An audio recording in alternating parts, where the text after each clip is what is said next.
Now, the socialist term for charity is economic or social justice, and it states that regardless of anyone's work ethic, their moral choices, or their attitude, that everyone has a right to anything that's available in that society, and that it's the government's responsibility to disperse everyone's property equally among the people. In other words, to take from those who have and to give to those who don't have. The traditional American biblical standard regarding charity or welfare is much different, though.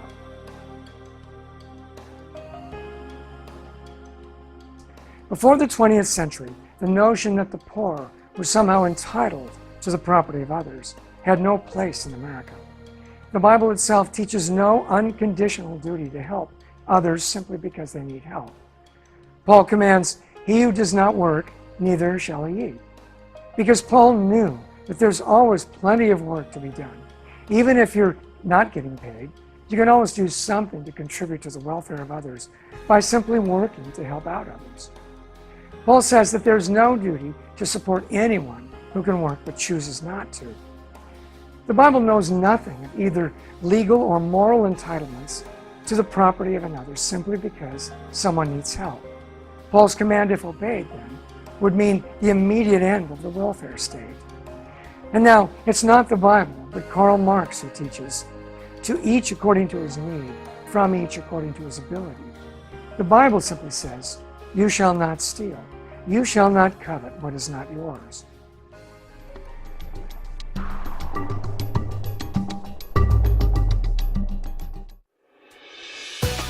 Now, some people attempt to justify a socialistic or communistic economy, and they'll cite Acts 2:44 through 45, where the early church kind of bonded together and sold their goods together, and they lived in a sort of communal system.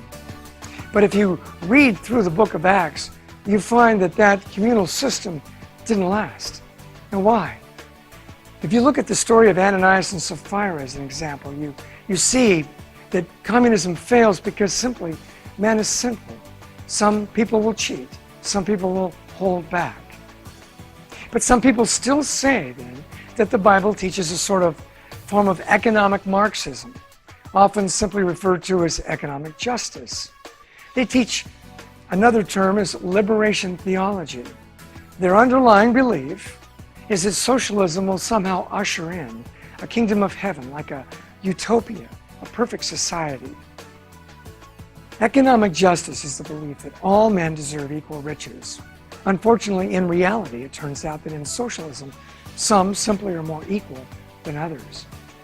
Socialism inhibits the common person from using his or her gifts and talents and energies and resources to their full potential. And this constricts economic growth, leading to virtual bankruptcy, as evidenced by the fall of the Soviet Union in the 90s and in the current economic failures of many of the European social states like Greece. But biblical economics is based upon justice. Biblical justice prefers no person or class over another. As it says in Galatians 3:28, there is neither Jew nor Greek, there is neither slave nor free, there is neither male nor female. We are all one in Christ. And in 2 Thessalonians 3:10, it says, "He who is not willing to work, he should not eat." Any law, therefore, that gives an advantage in the economic sphere to anyone, rich or poor, violates biblical justice.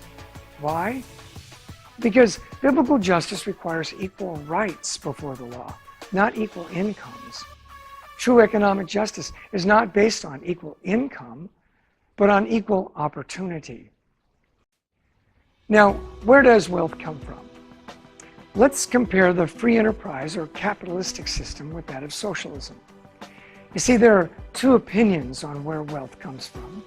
The first is free market economics, where anyone who provides a service to another is creating wealth, adding prosperity to the world. Now, the other side is Keynesian economics, the economic system of socialism. And it assumes that there's sort of a fixed amount of riches in the world, and those who have more simply have it at the expense of those who have less. Therefore, income must be controlled and redistributed by a few elite, wise central planners. Now, many politicians shame us into giving the government control over welfare programs for the poor because they accuse the rich of extracting their wealth from the poor. Now, this view just simply doesn't match reality. In free market economics, the wealthy ordinarily create more wealth for everyone. In fact, anyone who works will create wealth.